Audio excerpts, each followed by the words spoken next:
Le calcium, on pense souvent à nos os, mais c'est bien plus que ça. Aujourd'hui, on va explorer ensemble le mécanisme fascinant, quasi invisible, que notre corps met en place à chaque seconde pour gérer ce minéral absolument vital.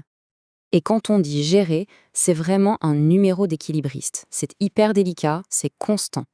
Et si on comprend ça, on comprend une partie essentielle de notre propre santé, de la solidité de nos os jusqu'au fonctionnement de nos nerfs. Alors, première question, pourquoi tout ce remue-ménage pour le calcium? Pourquoi cet équilibre est-il si crucial? Eh bien parce que le calcium, ce n'est pas juste pour les os, c'est un véritable acrobate, un touche-à-tout indispensable pour tout le corps. Regardez tout ce qu'il fait. C'est la structure même de nos os, bien sûr, mais il est aussi au cœur de nos nerfs, de nos muscles. Il est même impliqué dans la coagulation du sang. Le message clé ici, c'est que le taux de calcium dans le sang, ça doit être stable. C'est absolument non négociable pour que toutes ces fonctions vitales tournent correctement. Ok, donc on a compris pourquoi il est si important. Maintenant, la question c'est comment le corps s'y prend pour avoir ce fameux calcium. Allez, suivons son parcours et tout commence, bien sûr, dans notre assiette. Et voilà notre feuille de route. 3 grands acteurs entrent en jeu. L'intestin, les os et les reins.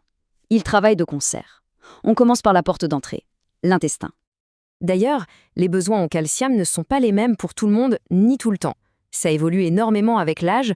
On voit bien ici les pics importants à l'adolescence, pendant la croissance, et aussi plus tard dans la vie, où les besoins augmentent à nouveau. Une fois qu'on a mangé, ce calcium ne passe pas dans le sang n'importe comment. Non, non.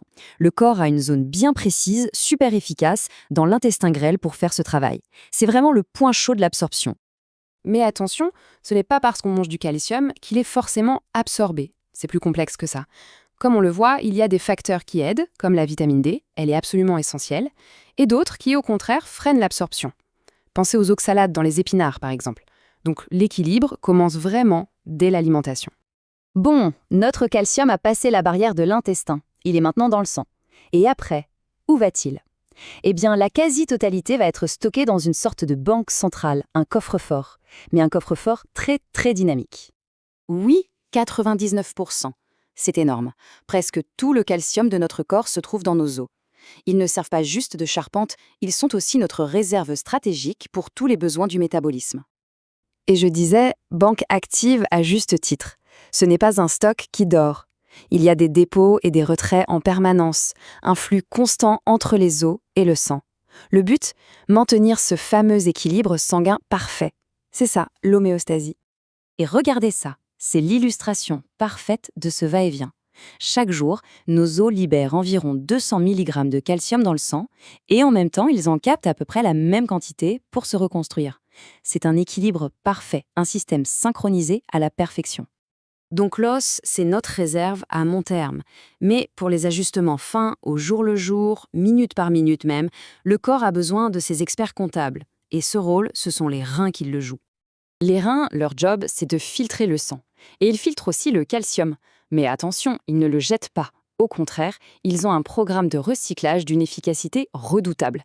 Imaginez, 98% du calcium qui passe par les reins est récupéré et renvoyé dans le corps. C'est juste énorme.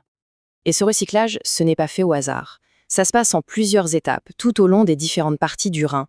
Chaque section a son rôle pour ajuster très précisément la quantité de calcium qu'on garde et celle infime qu'on élimine dans l'urine. C'est de la haute précision. Ok, récapitulons. On a l'intestin qui fait entrer le calcium, les os qui le stockent et les reins qui font les ajustements fins. C'est une belle mécanique, mais qui est le chef d'orchestre? Qui donne les ordres à tout ce petit monde? Et la réponse, elle est là, sur notre carte. Les chefs d'orchestre, ce sont les hormones. On a la fameuse vitamine D, par exemple, qui va dire à l'intestin « Eh, absorbe plus de calcium ».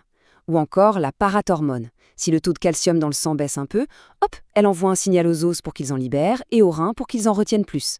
C'est cette communication hormonale permanente qui permet de boucler la boucle et de maintenir cet équilibre si précieux.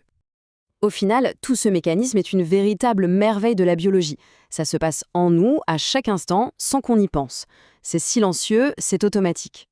Et la grande question que ça soulève, c'est comment nos choix de tous les jours, ce qu'on mange, notre mode de vie, comment tout ça peut aider, ou au contraire compliquer, le travail de ce système si incroyablement bien réglé.